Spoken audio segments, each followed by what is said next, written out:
Vallahi tamamdır ağam. Dostlarımız yanımızdadır. Ben demedim mi? Bu saatten sonra dost düşman istemeyeyim kardeşim. Kimseyi kapımın etrafında görmek istemeyeyim. O Ankaralı Süleyman'a söyle ayak altında dolaşmasın. Tekrar soluğu Ankara'da atsın. Bu saatten sonra toplantıyla işim olmaz benim. Horozcuyla, tavukçuyla, havuzcuyla beni uğraştırmayın kardeşim ya. Allah Allah! Biz bunlardan vazgeçirsek de bu dediklerimiz bu dar günde Şero Ağa'nın yanındaydık değil. İstemeyeyim kardeşim, istemeyeyim!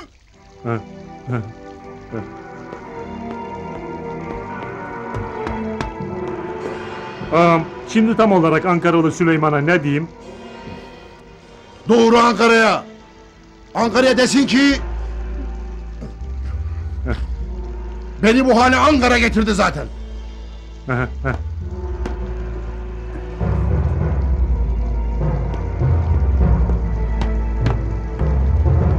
Bundan böyle benden habersiz tavşan avına bile çıkmayacaksın. He ağam, tavşan avına bile çıkmayacağım.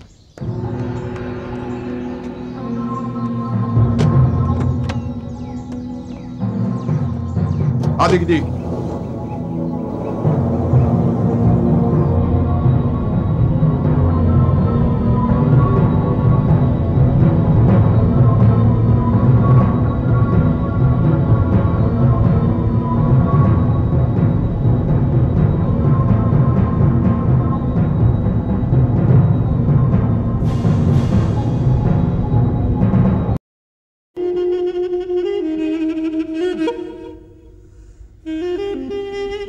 Bizi bu hale düşürenler kimler Azat? Bilmeyeyim Zaza. Tek düşündüğüm Hacı Ağa'nın cenazesine gitmemem. Bir de senin çocukları düşünüyorum. Zeyno'nun ilk yalnız kalışı değildir. Hepsine de yüreğinin gücüyle göğüs germiştir. Yine dayanacaktır. Biz seninle bunları çoktan aştık Azat.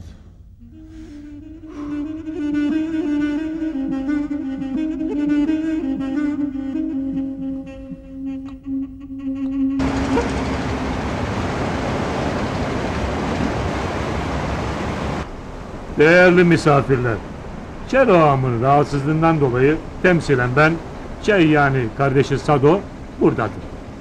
Şartlar, kurallar, anlaşmalar değişmeden harfiyen aynıdır.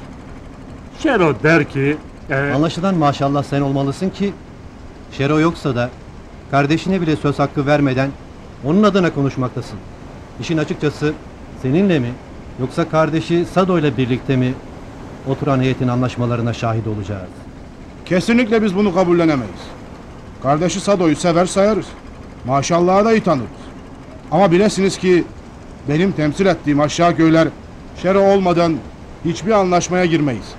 Yıllardır biz Mürselliler Direjanlılarla kardeş gibi yaşadık.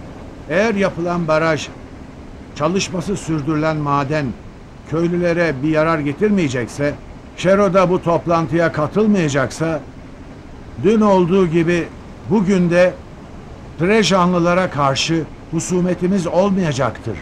Sen geri gelmeyeceksin. Toplantıya Şero'nun katılmaması Şero'yu ilgilendirir. Şero ya bizden olacak ya bizden olacak. Eğer orada tatil yapacak biri varsa o da sen olmalısın Ankaralı Süleyman. Sen görevini yapan bir kahramansın. Ben derim ki tektirden uslanmayanın hakkı kötektir. Madem Şero ailesine kendisini adamış, biz de ailesinden uzak tutalım. Küçük Tansu burada havuzda ama küçük Mesut halen Ankara'dadır. Balık baştan kokmuşsa balığı kireçleyip gömmek lazım. Şimdilik balık yavruları bizi ilgilendirmiyor. Sen bu leşin etrafından uzaklaşma. Merak etme, Nazo yengen seni geri çağıracaktır. Anlaşıldı.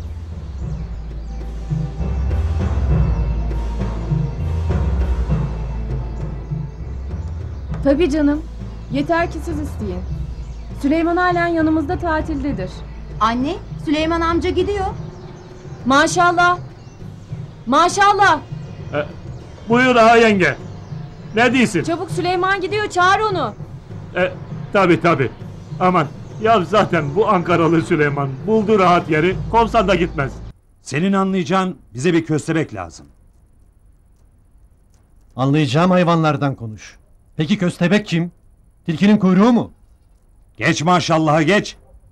O önce Şero'yu satar, sonra gelir bizi satar.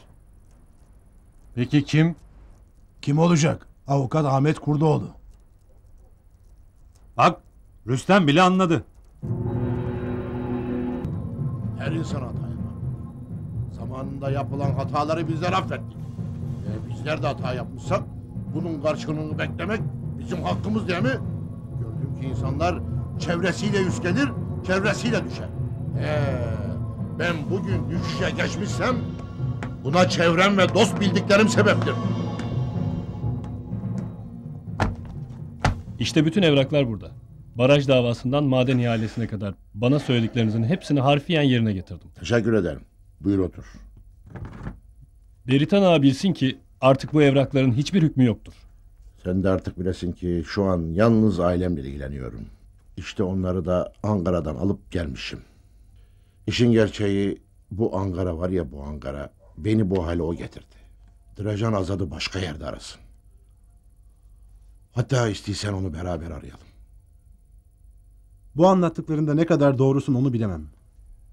Asıl gördüğüm, sen bir defa hırsına, nefsine hakim olamadın. Beni dinlersen geçmişini bırakır, geleceğine bakarsın. Geleceğini Azat'la bitirme. Son şansını iyi kullan.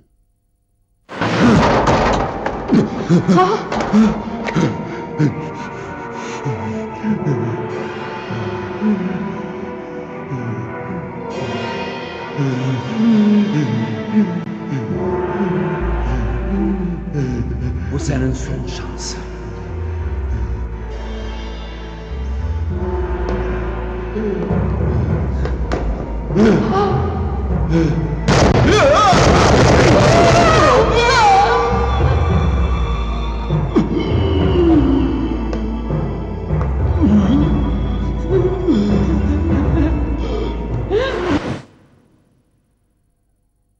Değerli basın mensupları, Malatya bilir ki geçmişte yaptığım hizmetler bugün de devam etmektedir.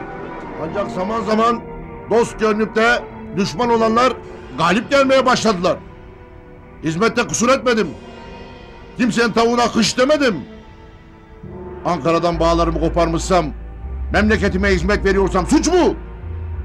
Biz hep mazlumun yanında olmuşuzdur. Şimdi Azad'ın kayboluşundan bile beni sorumlu tutuyorlar. Bu eski husumetler geride kaldı. Direjenler ve bütün aşiretler bunu böyle bilsin. Siz basın medya, arayın, araştırın, yazın, yakıştırın. Varsa benim bu işte bir parmağım, değil parmağımı elimi bile keserim. Şero Bey, elinizin sarılı olmasında bu söylediğinizin bir payı var mı? Benimle dalga mı geçiyorsunuz? Nasıl böyle bir yakıştırma olur? Biraz evvel anlattıklarınız Ankara'yı bizleri hatırlatır gibi. Çocuklarınızın adlarının değişik siyasi parti liderlerinin isimleri olması tesadüf mü yoksa bilinçli bir seçim mi? Yıllardır parlamentoda görev almış biriyim. Bu isimler saygı duyduğum isimler. Tabii ki tesadüf değildir. Bir oğlum daha olsaydı belki de adını Karaoğlan koyardım. Yaşınız genç, neden olmasın? Yalnız Karaoğlan'la kalmaz. Çuçuk çuyele bendare ro Selafek şandele jeyare ro Çuçuk çuyele bendare ro Selafek şandele jeyare ro Heki navamını yaramı da fesati ke beke Khwede nehelo behare ralı yare Yare le kwerbiye yare Yare Yare le bebek Yare le kerbiye Yare le kwerbiye yare